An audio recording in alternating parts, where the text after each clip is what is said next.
Hello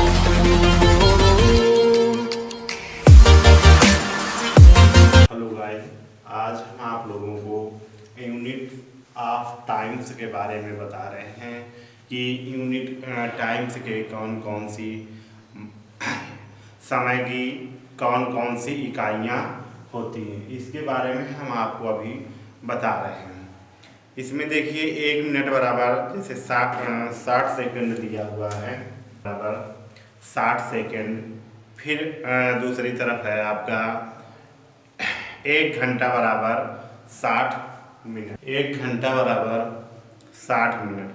फिर इसी प्रकार देखिए माप की विधियाँ, फिर आगे है हमारा आपका माप की विधियाँ, मापने की कौन कौन सी विधियाँ होती हैं, की कौन कौन सी विधियाँ होती हैं इसके बारे में बता रहे हैं। किसी जाप या कार्य की लंबाई, चौड़ाई तथा ऊंचाई का मापन निम्नलिखित 3 विधियों से किया जाता है। नंबर 1 आपका प्रत्यक्ष मापी, अप्रत्यक्ष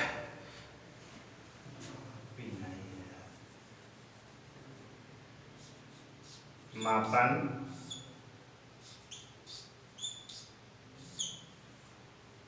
प्रत्यक्ष मापन, अप्रत्यक्ष मापन। इसके बाद है आपका तुलनात्मक मापन, नंबर 1 पे प्रत्यक्ष मापन, नंबर 2 अप्रत्यक्ष मापन, नंबर 3 तुलनात्मक मापन। देखिए तो आपका प्रत्यक्ष मापन के बारे में बता रहे हैं, ये आपके प्रत्यक्ष मापन के बारे में नोट करते जाइए।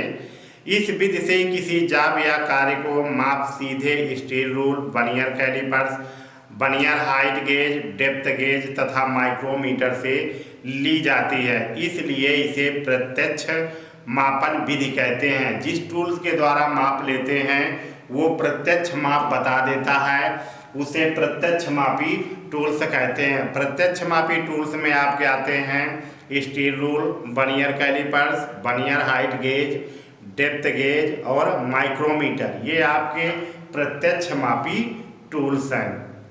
फिर इसके बाद आपका आता है ये अप्रत्यक्ष मापी।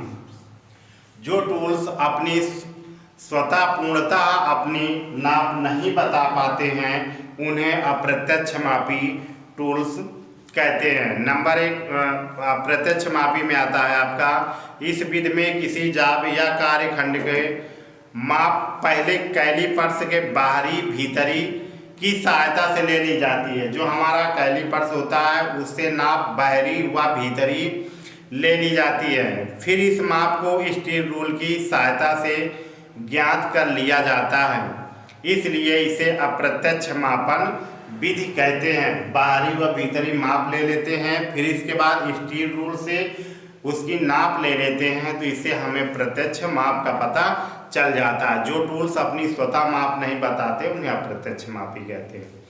फिर आपका है तुलनात्मक माप किस प्रकार से की जाती है। इस विधि में किसी जाप या कार्य को माप की जांच किसी मास्टर जाप से तुलना की जाती है।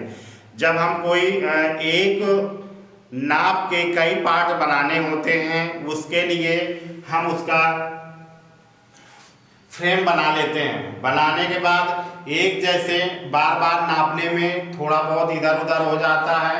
जब हम किसी चीज़ का टेम्पलेट बना लेते हैं, फ्रेम या टेम्पलेट कहते हैं, टेम्पलेट से तुरंत जाप पर रखते हैं, रखने के बाद तुरंत मार्किंग कर लेते हैं। मार्किंग करने के बाद एक कम समय में ज़्यादा काम करने के लिए हम किसी भी एक से अधिक पार्ट बनाने हों तो टेम्पलेट बना देते हैं। टेम्पलेट बनाने से क्या फ़ायदा होता है कि 3-4 पीसों को एक साथ रख करके मार्किंग कर देते हैं और कटिंग कर देते हैं, तो इससे हमारा जाप में बार बार नापने और एक एक जाप को कटिंग करने में समय बच जाता है, जिससे कम समय में ज़्यादा उत्पादन कर लेते हैं।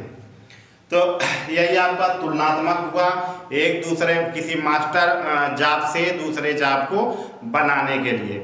फिर इसके बाद हमारा आता है कोणीय मापन। देखिए कोणीय मापन के लिए हमें 2 चीज़ें चाहिए, एक हम डिग्री में करते हैं और एक रेडियस में करते हैं। तो ब्रिटिश प्रणाली कोणीय मापन निम्नलिखित 2 इकाइयाँ प्रचलित हैं। एक हमारा रेडियस होता है और एक हमारा डिग्री में होता है। नंबर 1 पे हमारा डिग्री, हमारा रेडियस में आता है।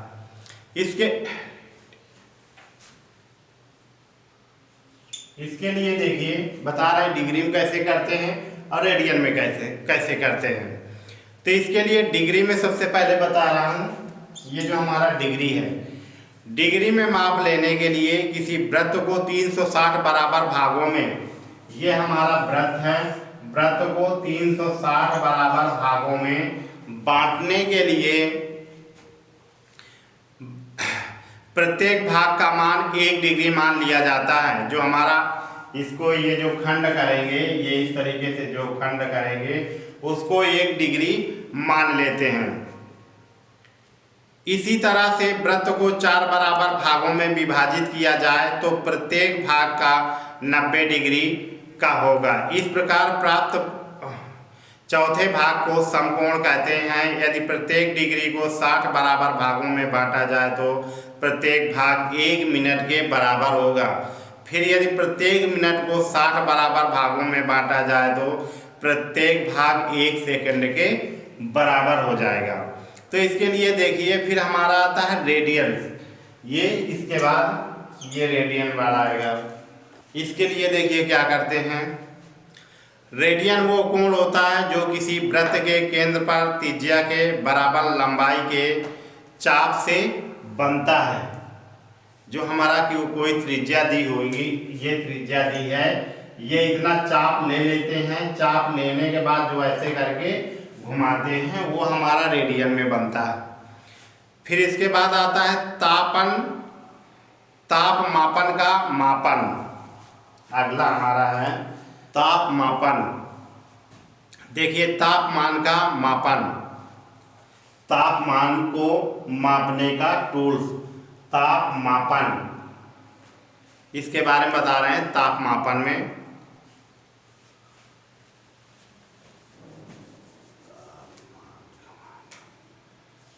तापमान का मापन, ताप मापने के लिए कौन कौन से टूल्स का प्रयोग, कौन कौन से उपकरणों का प्रयोग किया जाता है। ताप मापन किसी वस्तु के तापीय अवस्था को एक संख्या में सूचित करता है, अर्थात तापमान वो संख्या होती है जो किसी माने हुए पैमाने पर वस्तुओं को ताप की स्थिति बताती है। तापमान के मापन की इकाई डिग्री होती है। तापमान के मापन के लिए जिस यंत्र का प्रयोग किया जाता है उसे तापमापी थर्मामीटर कहते हैं। जैसे देखते हैं बुखार आ जाता है या शरीर का ताप मापने के लिए थर्मामीटर का प्रयोग करते हैं। तो तापमान का मापन, तापमान को मापने का यंत्र जिससे तापमान नापते हैं उसे थर्मामीटर कहते हैं। इसके बाद देखिए थर्मामीटर के बाद मापन के अनुसार तापमापी 4 प्रकार के होते हैं। जो हमारा ताप मापने का होता है मापन, वो हमारे 4 प्रकार के होते हैं। नंबर 1 सेंटीग्रेड तापमापी, ह्यूमर तापमापी। तो इसके बारे में अब आपको आगे बता रहे हैं कि कौन कौन से कहाँ किसका प्रयोग करते हैं। जैसे नंबर 1 पे हमारा आता है सेंटीग्रेड तापमापी। सेंटीग्रेड तापमापी के बारे में आपको बता रहे हैं। इस पैमाने के अनुसार पानी का हिमांक, जो हमारा पानी का हिमांक दिया रहता है 0 डिग्री सेंटीग्रेड, पानी का 0 सेंटीग्रेड हिमांक और क्वथनांक दिया रहता है 100। ये क्वथनांक हमारा 100 होता है। इन दोनों चिन्हों के बीच की दूरी को 100 बराबर भागों में बांट दिया जाता है। प्रत्येक भाग डिग्री कहलाता है। इस पैमाने पर पढ़े गए तापमान को लिखते समय सेंटीग्रेड से लिखकर प्रकट करते हैं। जैसे हमारा 52 तापमान है, 52 सेंटीग्रेड, तो यहाँ पर इसको C से प्रदर्शित करते हैं। तो हमारा यहाँ पे जब हम C लिख देते हैं तो हमें पता चल जाता है कि 52 हमारा सेंटीग्रेड में लिखा हुआ है। इसी प्रकार से हमारा जब हम फ़ारेनहाइट लिखेंगे तो जब हमारा यहाँ जैसे 32 लिखा हुआ है तो हम यहाँ पर इसको F से प्रदर्शित करेंगे तो हमें पता चलता है कि हाँ हम फ़ारेनहाइट में तापमान माप रहे हैं। यदि यहाँ पे C लिखा होगा तो सेंटीग्रेड में कर रहे हैं, यदि F लिखा होगा तो फ़ारेनहाइट में नाप रहे हैं। इसके बाद आपका अगला चल रहा है केल्विन। तो देखिए केल्विन के लिए सेंटीग्रेड फ़ारेनहाइट पैमानों में संबंध सेंटीग्रेड 0 में होता है। फिर इसके बाद हमारा आता है रेड्यूमर तापमापी। इन सभी तापमापियों का प्रयोग अलग अलग रूप से, इन्हें केल्विन से, इन्हें आर से, इसी तरीके जैसे पहले बता दिए हैं कि C से, F से और R से या K से प्रदर्शित करते हैं। जैसे यहाँ पे हमारा लिखा होगा 36, यहाँ पे K होगा, जैसे यहाँ पे R होगा, तो इन सबको अलग अलग नामों से चिन्हित करते हैं, तो हमें पता चल जाता है कि हमारा तापमान किससे नापा जा रहा है। फिर हमारा आता है साधारण मापक उपकरण। देखिए साधारण मापक उपकरण औजार, कौन कौन से हमारे साधारण मापक उपकरण औजार। साधारण मापक उपकरण, साधारण मापक उपकरण में हमारा आता है स्टील रूल। नंबर 1 पे हमारा आता है रूल। देखिए रूल और स्केल में अंतर भी है। आपको रूल के बारे में बता रहा हूँ कि रूल क्या है। ये लकड़ी अथवा धातु का बना एक मापक उपकरण होता है। जो हमारा रूल है या लकड़ी, प्लास्टिक या धातु का बना होता है। प्लास्टिक का जो हमारा रूल और फाइबर का बना होता है, उसका प्रयोग ड्राइंग रूम में ड्राइंग बनाने के लिए और लाइनें खींचने के लिए प्रयोग करते हैं। जो हमारा रूल्स होता है स्टील रूल्स, उसका प्रयोग वर्कशॉपों में जाबों की मार्किंग करने के लिए प्रयोग करते हैं। क्योंकि यदि हम फाइबर और स्टील रूल वाले, लकड़ी वाले रूल का प्रयोग करेंगे लोहे के जाब पे, तो क्या होगा, उसमें जो इंच और सेंटीमीटर के निशान बने होते हैं, तो लोहा हार्ड होता है, तो उसके सहारे उसके इंच और सेंटीमीटर के निशान मिट जाएंगे। इसलिए इसका प्रयोग जो लकड़ी और फाइबर के रूल होते हैं, उनका प्रयोग सिर्फ ड्राइंग रूम में ड्राइंग बनाने के लिए और लाइन खींचने के लिए करते हैं। जो हमारा स्टील रूल होता है, उसका प्रयोग वर्कशॉपों में जाब की मार्किंग और जाब के नापने के लिए प्रयोग करते हैं, ताकि वो हार्डनेस स्टील के बने होते हैं, तो उसमें जो इंच और सेंटीमीटर के निशान बने होते हैं वो जल्दी साधारण से मिटते नहीं हैं। तो देखिए इसमें क्या है, जिस पदार्थ का बना होता है, इस पर उस पदार्थ का नाम लिखा होता है। इसलिए प्रत्येक कंपनी का मान संयोजक होता है, जिसके कारण कंपनियां रूल पर इंच अथवा सेंटीमीटर में भागों में चिन्हित करती हैं। जो हमारा रूल्स होता है उन्हें इंच और सेंटीमीटर के भागों से चिन्हित करते हैं। फिर देखिए उदाहरण है, जैसे इस्पात का रूल, लकड़ी का रूल और पीतल का रूल। पहले ही बता चुका हूँ आपका कि लकड़ी का, प्लास्टिक का और स्टील का, ये सारे रूलों का अलग अलग कहाँ किसका प्रयोग करते हैं। फिर इसके बाद आपका आता है स्टील रूल। करने के लिए देखिए, ये एक ऐसा मापक उपकरण होता है जिसे स्टेनलेस स्टील या स्प्रिंग स्टील या हाई कार्बन स्टील के द्वारा बनाया जाता है। इसका उपयोग कार्यशाला में जाब अथवा कार्य के माप को जांचने में प्रयोग किया जाता है। इसमें इंच और सेंटीमीटर के निशान बने होते हैं। जैसे मैं पहले आपको बता ही चुका हूँ कि इसमें इंच और सेंटीमीटर के निशान भी बने होते हैं। इसके बाद आपका आता है मानक स्टील रूल। ये एक साधारण स्टील रूल जैसा ही होता है, जिसका अधिकतर प्रयोग कार्यशाला में किया जाता है। इस पर इंच तथा सेंटीमीटर के निशान अंकित रहते हैं। ये स्टील रूल से कम 1/64 इंच या 1/2 भाग तक का माप लिया जा सकता है। इसमें इंच से 48 इंच और सेंटीमीटर में 120 इंच तक पाए जाते हैं। फिर देखिए आपका आता है लचीला स्टील रूल। लचीला स्टील रूल, ये स्टील रूल देखने में मानक स्टील रूल जैसा ही होता है। इसको स्प्रिंग स्टील के पत्ती से बनाया जाता है। जो हमारा स्प्रिंग स्टील का होता है उस पत्ती से बनाया जाता है। ऐसे मोड़ने पे क्या होता है, ये एकदम मुड़ जाता है और टूटता नहीं है, इसमें लचीलापन बना रहता है, इसीलिए इसे लचीला स्टील रूल कहते हैं। इसके कारण इसमें लचक होती है। इसका अधिकतर प्रयोग वक्र आकृतियों वाले कार्यों को मापने के लिए किया जाता है। ये इंच और सेंटीमीटर में पाए जाते हैं। जो वक्राकार, टेढ़े मेढ़े या मुड़े हुए जाप होते हैं उनको मापने के लिए लचीला स्टील रूल का प्रयोग करते हैं। अब इसके बाद आपका आता है narrow steel rule. Narrow steel rule narrow steel rule का प्रयोग, इस स्टील रूल को चौड़ाई मापक स्टील रूल से अपेक्षाकृत कम रखी जाती है। इसकी चौड़ाई 5 mm होती है, जबकि मानक स्टील रूल की चौड़ाई 19 mm रखी जाती है। इसका अधिकतर उपयोग पतली नाली या कम चौड़े खांचों की माप लेने के लिए किया जाता है। ये प्रायः इंच तथा सेंटीमीटर लंबाई में पाए जाते हैं। इनका केवल एक किनारा ही चिन्हित रहता है। मृदु का स्पीड भी कहते हैं, इसे मृदु स्टील भी कहते हैं। ये स्टील रूल से संकरे होते हैं। इनके द्वारा ग्रू, खांचे या नालियां बनाने के लिए इस स्टील रूल का प्रयोग किया जाता है। इसके बाद अगला आपका स्टील रूल आता है, इसे हुक स्टील रूल कहते हैं। हुक स्टील रूल के लिए ये जैसे हमारा ये जाप बना हुआ है इस तरीके का, इस तरीके के जापों को नापने के लिए हुक स्टील रूल का प्रयोग करते हैं। इसके लिए इसमें एक साइड पे हुक लगा रहता है। ये इस तरीके से हमारा स्टील रूल बना होता है और इसमें एक साइड में यहाँ पे इस तरीके से हुक लगा रहता है।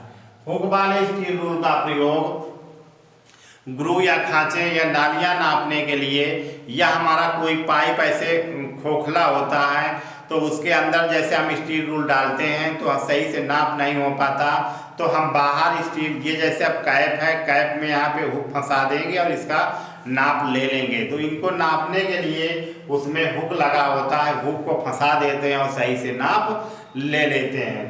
हुक रूल के द्वारा अब ये जैसे यहाँ पे हमारा जाप है, यहाँ पे हुक को फंसा दिए, फंसा देने के बाद इसका सही से नाप ले लेंगे। तो इसलिए हुक रूल का प्रयोग, इस प्रकार के स्टील रूल में एक सिरे पर एक हुक लगा होता है। इस हुक के कारण इसके द्वारा किसी भी छेद या पाइप के अंदर किनारों को आसानी से माप ली जा सकती है। इसका प्रयोग इनसाइड कैलिपर तथा डिवाइडर पर पाठ्यांक सेट करने के लिए किया जाता है। प्रायः इंच और सेंटीमीटर के लंबाई में पाए जाते हैं।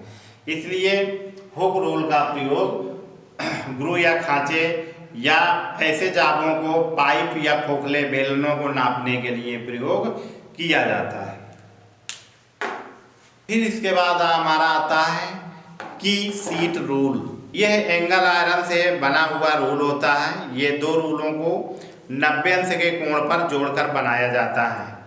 जो हमारा की सीट रूल होता है, दो रूलों को जोड़ करके बनाया जाता है। इसमें एक रूल सादा होता है और दूसरा रूल एक सिरा किनारा ढलान पर होता है। इस पर इंचों व सेंटीमीटर के भागों में विभाजित किया जाता है। ये एक जोड़े में होता है जिसमें दो क्लैंपों में समय दूरी तथा गहराई में दो खांचे कटे होते हैं। दोनों क्लैंपों के बीच ऊपर या 1/3 नल किया हुआ स्क्रू लगा होता है। मानक स्टील रील के खांचे फिट करके नल किए हुए स्क्रू को कस देते हैं और व्यवस्था सीट रूल का कार्य करती है। अब ये हमारा जैसे चद्दर है, ये या थर्माकोल है, इनको काटने के लिए जब हम रूल इधर उधर लगाएंगे तो टेढ़ा हो जाएगा। इसलिए हम दो रूलों को एक साथ जोड़ लेते हैं। जोड़ने के बाद यहाँ पे होल कर देते हैं। होल करने के बाद इनको टाइट कर देते हैं। जिस जाब में हमें काटना होता है उस जाब में हम इनको टाइट कर देते हैं नट बोल्ट की सहायता से। फिर हम इसको हेक्सा फ्रेम विद ब्लेड के द्वारा टाइट करने के बाद एक सीध में मार्किंग करके कटिंग करते हैं, जिससे कि हमारा जो जाब है वो खराब नहीं होता और एक सीध में सही से कटिंग हो जाता है। फिर इसके बाद हमारा आता है स्टील टैप।